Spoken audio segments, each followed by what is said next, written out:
A very good afternoon to all the viewers of Mojo Story, our independent digital platform. This weekend, we're focusing on something that we should now all be talking about.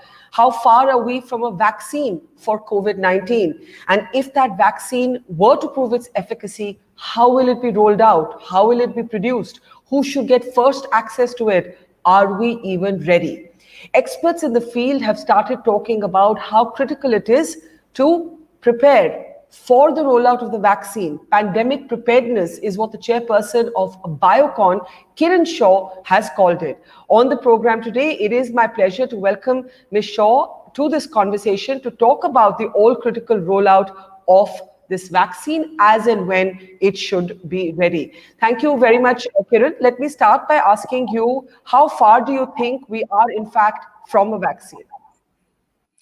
Well, from all accounts, Barkha, the world will definitely see a vaccine approved by the end of the year. And this will probably be the Pfizer and the Moderna vaccines, which are, as you know, mRNA vaccines, which are likely to be approved by this time. And unfortunately, I don't think these vaccines will be made available to India because these vaccines require an ultra cold supply chain, which requires minus 80 degrees for transportation and logistics, which I don't think India can handle. So I think from that point of view, we will have to wait for a few more months when we will get the probably a few more vaccines approved in India, like the AstraZeneca vaccine, the Bharat Biotech vaccine, and later on we will probably get the J&J vaccine, the Novavax vaccine, and so on and so forth. So we are going to try see a staggered approval of vaccines, and we need to assess what is going to be the availability of these vaccines over time. So I think even if you get a vaccine approved under an emergency use authorization band in January, we don't know how much vaccine will be immediately available. Will it be 10 million doses, 100 million doses, or something in between? We'll have to wait and see. You know, you've been talking about pandemic preparedness and also vaccine preparedness. Now, this is going to be a mammoth task. And while there are many questions about who should get priority access, the conventional wisdom has been the elderly. You have a slightly different view from this. So can you talk a little bit about that? So, Barkha, first and foremost, I believe that when you get the vaccine approved under emergency use authorizations, the first priority will be to the frontline health workers, and rightly so. I think they are the ones who will have the first access to the vaccines, followed by the military, our armed forces, the police, and I would like even the teachers to get access on a priority basis. So these are the people who will actually get the first access to the vaccines around the world because of the jobs they do and the exposure they have to people who could be potentially infected. Now comes the next part of your question. The conventional wisdom obviously is, let's treat the elderly, let's treat the vulnerable, let's treat those who are, immunocompromised, etc., etc. To me, that is something I would not subscribe to. I would rather give it to the working class people so that they are safe enough to go and work and get the economy, kicking. Because I think they are the ones who actually infect the elderly, and they are the ones who are actually carrying the disease around because of their mobility, right? The elderly and the vulnerable actually are more kind of localized and more kind of, in a way, insulated from the vagaries of contact, social contact. But there, and I also believe that since these people are also immunocompromised in many ways, should we really expose them to unknown risks of these vaccines, because we are developing them at warp speed? We really don't know the long term impact of these vaccines. We don't know what the immune response is like, And in any case, we know that the elderly have a poorer immune response. So is it going to protect them? Is the question. So if that is the question, wouldn't you give it to the younger people who will probably have a better response and get better protection? And So that's a protect the elderly. That's a very interesting way to look at it, and I will ask you more about that. But there are lots of questions on our live stream already coming in because everybody is now really concerned about this vaccine. And we have a question from Rajat Bhalla. How would we know which vaccine to get? There will be so many. So when there is more than one approved, what is a person, a lay person who doesn't understand the difference between one and the other supposed to do? Or will there be a global sort of approved vaccine and everything else will be some sort of generic variation of that? No, that's not at all going to happen. There are multiple vaccines that are going to be approved. And what you should basically understand from these approvals is that the approval is being given that on the basis of safety and efficacy to a certain extent. It's a limited efficacy because they don't have enough data. Durability of response is something they will not have data on for at least another year.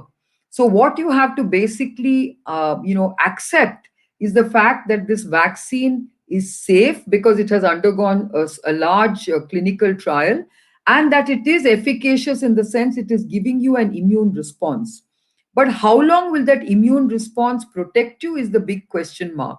And so any vaccine that is approved is expected to at least give you some immune response and is expected to be safe. The question is, for how long will it protect you? And that data will only come much later. So if you really just want to get instant protection and at least feel that at least I'm going to be protected for some time, then any vaccine will be okay. So science is quite divided, Kiran, on the debate around reinfection. But I've personally now reported, it close to 30 reinfections now in 4 hospitals of Mumbai.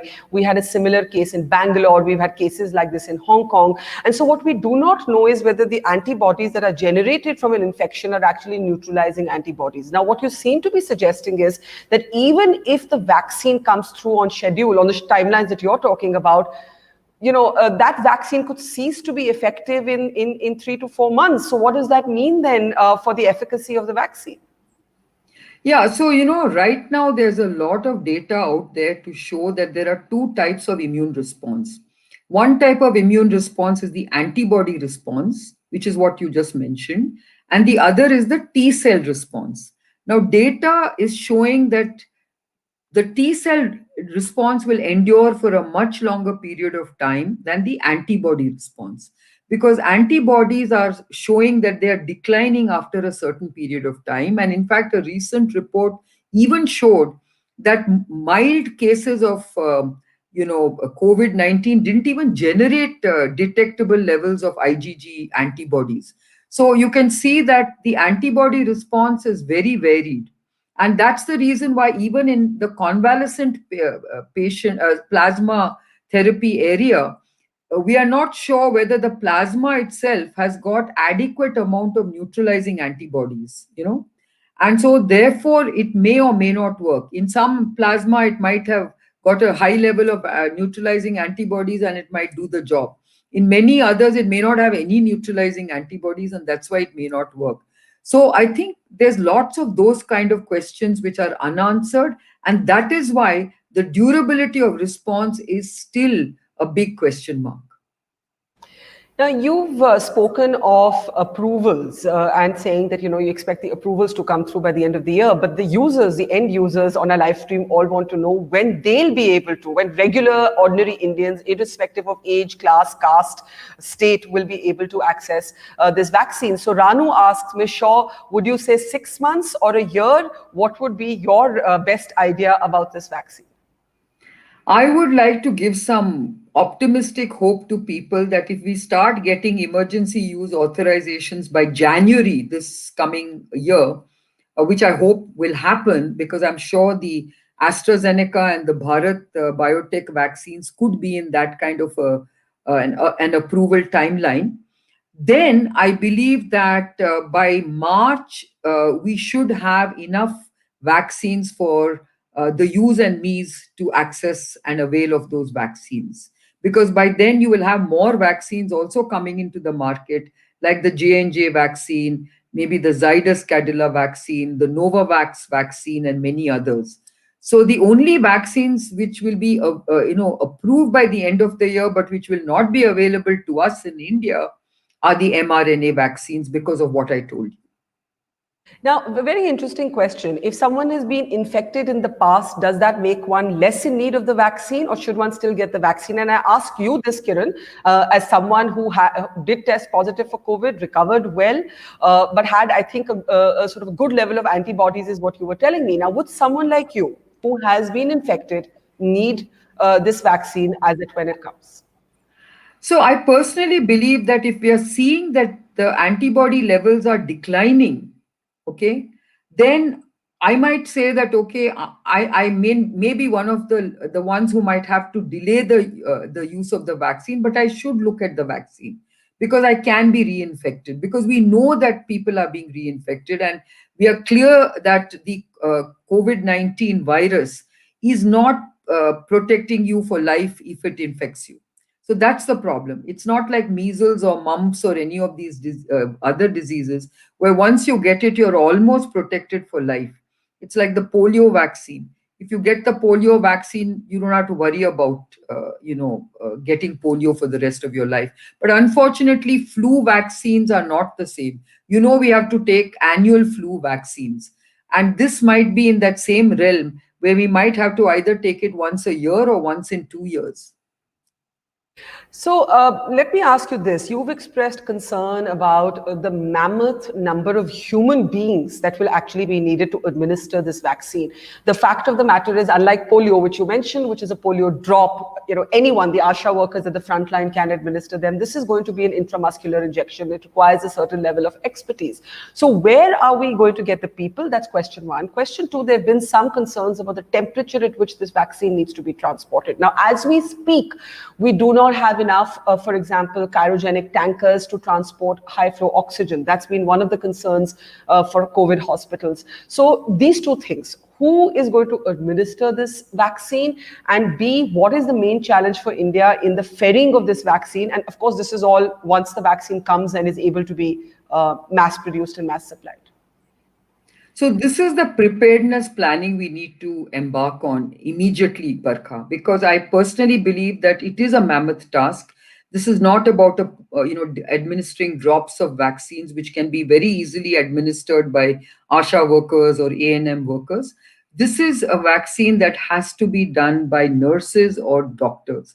Now, we need to deploy these armies of nurses and doctors, and the best option is to use MBBS students, because we have many medical colleges around the country, and many of them are in the sort of semi-rural areas in many states. So I think we should look at deploying MBBS students and nurses to really deliver and administer these vaccines. And moreover, these vaccines will have to be administered with a bit of training, because that's why I think you will need these trained nursing and medical professionals to understand how the vaccine has to be administered. Some of them need adjuvants. Most of them need 2 doses, a month apart, and so on and so forth. So I think it's very, very important that we deploy the human resource required and plan for that well in advance. So we should be doing it. We should have started, but we should definitely be ramping up even now as we speak. And now, second question of logistics. As I said, we definitely need to plan for cold chain logistics, because this is going to be a very urgent need. And here I think, the private sector pharmaceutical companies actually have got a reasonable amount of cold chain logistics for their own products, which needs to be piggybacked on. But the government also has its own cold chain logistics worked out for their vaccine programs. So I think both need to be dovetailed, but we need to do all this planning, because remember, we have to reach the poorest person in a remotest village of any part of our country. So I think that is the way we have to look at the equitable access to the vaccine. Otherwise, it's very convenient to focus on urban populations, because we have the required infrastructure and the human resource to deliver vaccines in the urban centers of India. But the moment you leave those urban centers, how are we going to make sure that the rural population gets access to our to these vaccines? And that's where the lot of the preparedness planning also has to be done. Now, Kiran, there's another question on whether there will be a requirement of mass congregations, mass vaccination programs, and that in itself should not create any sort of risk, right? It says, couldn't the vaccination process itself be a problem, having to make it available to millions? How do we do that without having to get them to congregate in large groups and still making sure that it doesn't take forever? I think it's an interesting question. Very interesting question, and that's again another part of the planning process. You'll have to almost give people vouchers and times when they need to get vaccinated. So, how do you do that? You have to actually do that in a way that allows the social distancing, do it on a daily basis. That's why it's such a huge planning process, Barkha. You'll have to get all the vaccination centers, who's going to get vaccinated at which center, at what time. These are the kind of preparations and planning processes that you will have to enter into. And that's why I say that this is a mammoth and daunting challenge, and we have to do it right. And we can do it right because I really feel that one of the big requirements of this is going to be a digital backbone. You will need a database. And I, for one, have been very firmly advocating the use of Aadhaar, because Aadhaar is already a hugely rolled out scheme, and this is a unique process. I mean, a unique identification link that we can have to the person vaccinated, because you will need to track and trace these peoples. Like I told you, a year later, you might find that this vaccine showed a durability response of 9 months. This vaccine showed a durability response of 1.5 years. This vaccine showed a durability response for 1 year. How do you know who is the one that has been vaccinated with the shorter durability of response, etc., etc.? So I think you definitely need a digital database, and the easiest, simplest way to do is to have an Aadhar-linked vaccination rollout, because there is no concern of privacy here.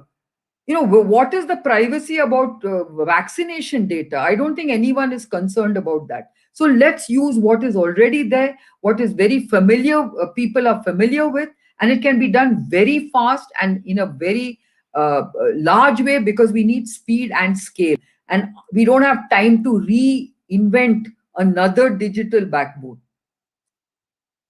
You've been speaking about Aadhaar, but there are murmurs in the government about creating actually a new digital database, which could take more resources, more time, would waste a lot of time and energy. So, what do you say about that?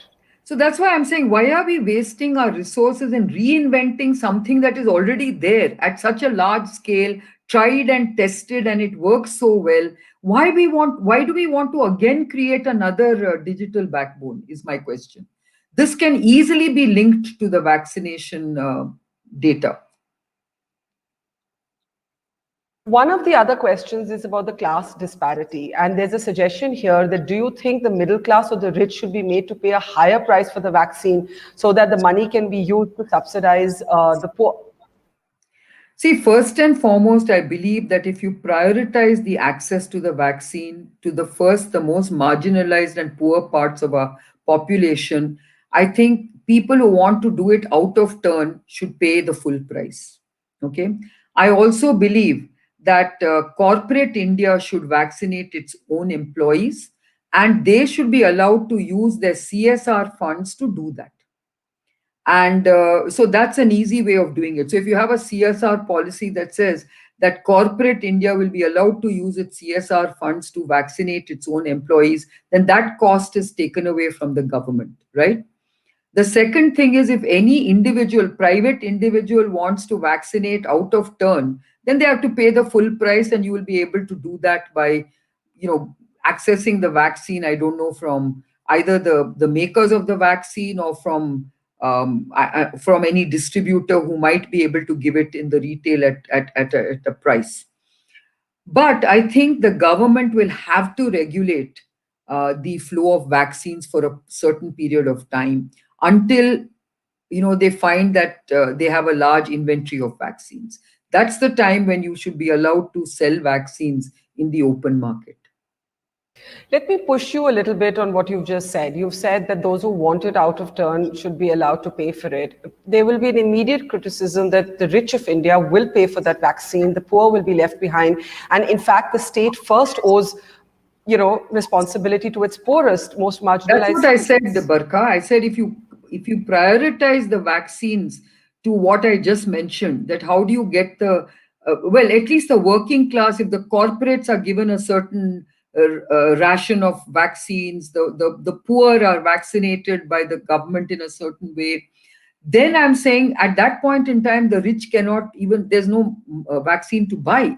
But I'm saying the moment you have an inventory of vaccines lying in the government inventory or in the private sector inventory, that's when you should actually then allow the sale of vaccines in the retail market, is what I'm saying. People want to ask you, how much do you think this vaccine will cost once it's ready? Well, there have been indications that it's going to cost $3 per dose, and you need 2 doses, so it'll cost you probably $6. And obviously, it will have to be subsidized or even provided free in some cases. So the Well, the government will. government has to provide it free for the poor for sure. So I think everyone covered under the Ayushman Bharat scheme should get it free of cost for sure. Okay, and then I think there has to be some. And I said if corporate sector is allowed to spend its CSR for vaccines, that will be taken care of. That doesn't come to the government's account. And then you'll have to, under ESI and other insurance schemes, you will have to allow vaccination to be covered. And then of course comes the rest of the population, where you will have to get some subsidies introduced for the middle classes uh, in some form. So I think there are lots of moving parts, but I also believe that we are talking about the $3 vaccine for the AstraZeneca vaccine. The Bharat Biotech vaccine might be cheaper than that. So here's the question from Afroz Ahmed: should the government make the vaccine mandatory? Many people may still say that they don't want the vaccine. So what happens then? No, they can't make it mandatory. It has to be by choice. I mean, what if people refuse to take the vaccine? There are anti-vaxxers, for example. Yeah, but you can't do anything about that. I mean, you cannot just forcibly vaccinate people, but you need to have a huge awareness building and advocacy kind of building effort to make people understand the importance of getting vaccinated. So there's a follow-up question to that. It says some people will refuse to take the vaccine based on side effect fears. Is there any truth to this? And how do we know who's taken and who hasn't? How will we know this? How will we know that people won't go and get a second vaccine for themselves because they think that the efficacy runs out in a few months? Yeah, so if you look at if you have a database which is Aadhar-linked, you will immediately know how many doses this person took. You will immediately be able to, mine that database and say how many people just took 1 dose. Okay. So there are also questions about people who don't have Aadhaar, Kiran. What do you say about that? There are people here who are saying, what about those who don't have the Aadhaar card? No, Not everybody has the Aadhaar card. I'm not saying that you don't give it to people without Aadhaar. I'm just saying that the number of people without Aadhaar cards is very small. Most people have Aadhaar cards. So I think you'll have a large database of people who have Aadhaar cards, and those who don't have Aadhaar cards, of course, you can give it to them, and you'll have to create a separate kind of a temporary, health ID card, which will have to be kept in a separate database.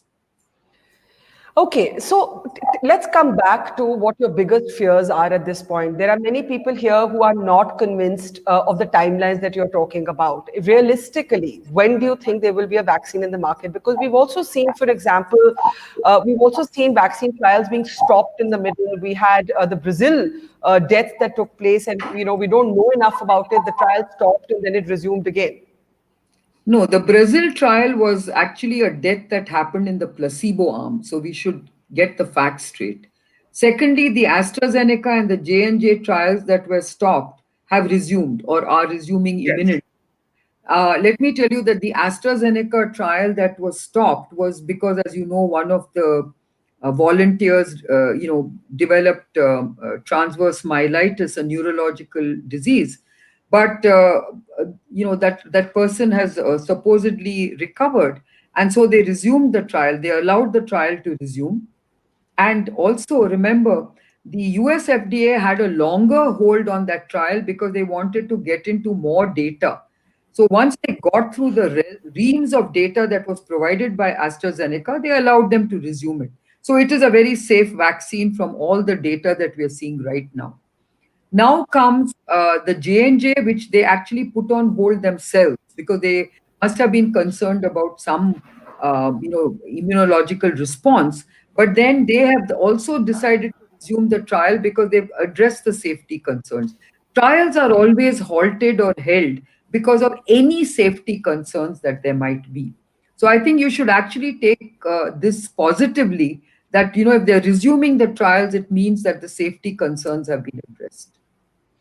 Um, let's talk about the fact that we don't know whether this virus mutates. If the virus does mutate, what happens to the efficacy of the vaccine? See, the virus mutates, but the actual, the spike protein, which is against which the vaccines are being developed, uh, the mutations of the spike protein are not going to impact the vaccine response. I mean, the immune response to the vaccine. So, largely speaking, the RNA in the virus is what can mutate, Barkha. But the spike protein that it uses to get into the cells doesn't mutate that much. So, it's a fairly stable protein, and that is why there is no need to worry, because we are actually looking at the spike protein. Most of the vaccines have been developed against the spike protein. And that's why I don't think you should be concerned. If you have a live attenuated virus where you're looking at the viral RNA, and if that keeps mutating, that's when you have a concern. Now, another question is that, the World Health Organization recently said that remdesivir and HCQ are not effective. Now, many people believe that this has made the vaccine much more urgent. I want to club that also with a question on the itolizumab in COVID treatment, what progress that is showing for you, combined with what the science now tells us about remdesivir and HCQ. So let me put it this way, Barkha, I think people should understand that you need as much ammunition you can to treat this disease along the disease continuum. This is not a simple viral disease. It has two phases. The first phase is the natural viral phase, where you need antivirals, and therefore a product like remdesivir, which has been shown to basically stop viral replication, is an important drug, just as favipiravir is, because that also has got the same kind of impact. And then you've got the antibody preparations, which have got neutralizing antibodies which kill the virus. And then you've also got plasma therapy, where you have to evaluate the plasma to make sure it has the neutralizing antibodies, which will also do the same thing. Hydroxychloroquine is basically a malarial tablet which is generally used to block the ACE2 receptor. And that's why, hydroxychloroquine was considered to be also good for preventing the viral entry. But of course, the hydroxychloroquine has shown in many, many ways that it doesn't really protect you or stop the disease like most people think. It may have some beneficial impact in making the disease a bit milder. That also, we don't have enough data to prove that. But remdesivir has clearly shown that it does shorten hospital stay. And that's why I think the data, and they've done a double blinded placebo controlled study in the US. And that is why, after the emergency use authorization, they have actually got a full approval. Although the solidarity trial said otherwise, but the solidarity trial was not done in a very, robust way. So you don't agree with the World Health Organization on this? Well, I don't think anybody looks at the solidarity trial as having been done in a very robust way, because it was just an open label study. It was a randomized open label study done in 30 countries, and there are lots of discussions and debates about whether it was done properly. So you have to compare. And by the way, the wrong notion is that remdesivir will have an impact on mortality. Remember, it works very early in the disease. So the best impact it can have is to use it early and stop the disease from spiraling out of control. And when you use it early, you're certainly seeing people recovering very fast. I myself have seen a number of patients on whom it has been used doing very well and coming out of the hospitals very fast. Similarly, when you look at our own drug, itolizumab is a drug that was an approved drug in India for psoriasis. And many of these antibodies that actually target these kind of cytokines are being used and repurposed in many, many trials. Our drug is particularly good because it is the only drug that works upstream and just prevents the cytokine storm. And we have seen it. In fact, right now we've given it to over 2,000 patients in our country who have benefited in terms of real world evidence. And they've all been given it at a time when the cytokine levels were rising, when the oxygen hypoxia was increasing. And when you give it at that stage, all of them came out remarkably well. Okay, they all were. They didn't go through that very bad cytokine storm, or even if they were getting into a bad phase, they were rescued. But if you start giving itolizumab to people on ventilators, it's not going to work. Similarly, if you give remdesivir or plasma to people who are on ventilators, it will not work because it's too late. So I think people have to understand how to manage the disease, and you need a whole bunch of drugs to manage the disease along the continuum, is my view.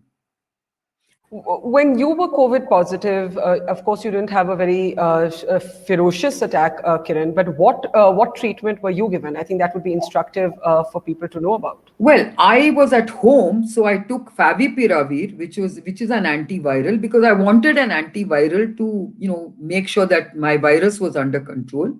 And then, of course, I took azithromycin, and I took some of the I did gargling with betadine, and I did the usual steam inhalation, and I just kept myself very fit, and I used to go for exercise, and I used to make sure that I measured my oxygen levels, but I never felt breathless. So I was one of those fortunate ones who didn't have a very severe disease. Fully recovered and may it stay that way. Shruti has a question. Any studies on ACE inhibitors being protective against the cytokine storm that you mentioned? Well, the ACE inhibitor can at best kind of reduce the ingress of the virus, because the ACE2 receptor is the point of entry of most of the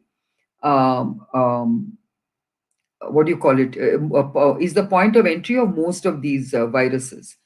Now, it has been shown that maybe ACE2 inhibitors could have a certain effect, but it is not able to completely saturate all the ACE2 receptors in your body, and that's why you will not be able to do that.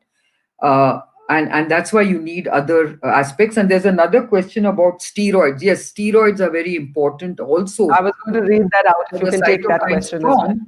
And the steroids also have a very different way of working. This is getting very scientific, but there are two pathways of cytokine release. One is the Th1 and the Th17 pathway. The steroids like dexamethasone and other steroids only work in the Th1 pathways, but the Th17 pathways, which is a very dangerous pathway, which is what really causes the very nasty effects of the cytokine storm, is something it doesn't work on. So whilst the dexamethasone is very good for the Th1 pathway, it's not very effective in the Th17 pathway. And therefore, dexamethasone is one use which others can't do very effectively, is definitely in the ventilator stage. Tarun has a question. Are companies under pressure to deliver from government bodies across the globe, not just in India or even the World Health Organization, to deliver the vaccine by a due date? Now, we see this kind of a fight going on in the United States of America where Trump declared a vaccine date and then that vaccine date did not, there's no coincidence between the US polls and the vaccine date. People might wonder how trustworthy the vaccine is if there's this kind of political pressure that is being, placed on health bodies, scientists everywhere at this time. Yeah, there is a concern because there is a political interference in the regulatory process, which is very, very unwarranted. And as you can see, that US FDA, even though they are under tremendous pressure, the US FDA commissioner has clearly said that safety and efficacy will not be compromised. And I would imagine that the same will be done in India. Safety and efficacy will not be compromised. As you know, the Bharat Biotech and Zydus Cadila had to go through phase one, phase two, and are only now entering phase three. If you remember, they started in August. So it's already August, September, October. So almost 3 months, and that is the normal. I mean, it's a very abbreviated time, but it is a normal time in which you can do phase one, phase two. Okay. And now they're starting phase three. Phase three may be accelerated because you're going to do it at large scale now that you know it's safe and efficacious. So that if it is done in 3 months' time, you could get an approval by January, February, is what I'm saying. Kiran, what do we need to know about the human trials that are taking place? What's the level of transparency that should be provided? Because suddenly, as people, we read about trials suddenly stopping. We don't know why the deaths occur. Are the deaths due to COVID? Are they due to a side effect of the vaccine? We have absolutely no idea. Well, you're absolutely right. I, for one, have been a big proponent of the fact that all these vaccine trials globally are using public funds. And if you're using public funds, the data ought to be shared in the public domain. And there should be much more transparency about any adverse event, which is serious. Okay. I don't think companies are forthcoming about that, which they should be. That's my view. But then, everyone sort of hides behind confidentiality, which I don't think is the right way of doing it. What sort of transparency should there be? Well, any serious adverse event should be made known to the public as to what happened. You don't have to disclose the name of the patient. But just like the transverse myelitis case was actually disclosed, at least one should know what happened, right? And then you also need to know how the patient recovered. I mean, that's equally comforting to know that this was a transient kind of an issue. Finally, Kiran, let me ask you this. You've seen vaccines now enter politics. There's an inevitability to it. It's happened in the United States of America, but it's also happening here in Bihar. And, at one level, the pandemic is political, so maybe it can't be avoided. But even major newspapers have warned us to avoid what they're calling vaccine populism. Across the world, people are warning, please avoid vaccine populism in politics. So any thoughts on that? So I think when the first vaccines are approved, there's likely to be a lot of nationalism and a sort of a sense of hogging the vaccine for your own population. It's bound to be there because everyone's wanting to be vaccinated. But I think in India we must understand that we are one of the largest producers of vaccines, and I know that all these vaccine producers are talking about producing at least 100 million doses per month. And I think that is welcome news for us because if you actually can produce so many such large numbers of doses of vaccines, then you can actually vaccinate the population in a very fast period of time, and you will have abundant supplies of vaccines. So that is good. And of course, there is a promise from the Prime Minister that we will also make our vaccines available to other countries. WHO, and I'm, a part of COVAX. So I know that COVAX is also trying to procure vaccines from many, many sources. So I, for one, believe that COVAX is a wonderful initiative where over 130 countries have come together to support funding of the vaccine development and the procurement of vaccines. So I think that is going to be a very important part of making sure that low and middle income countries will also have their share of vaccines. I'm going to take just one last audience question because it's interesting. Do you think 100% vaccination will be needed? Because we're suggesting that herd immunity sets in at 60%. And there are some theories that suggest that the herd immunity may come before the vaccine does. Yeah, I don't think you need 100% vaccination. I think you need a sort of a critical mass to form that herd immunity.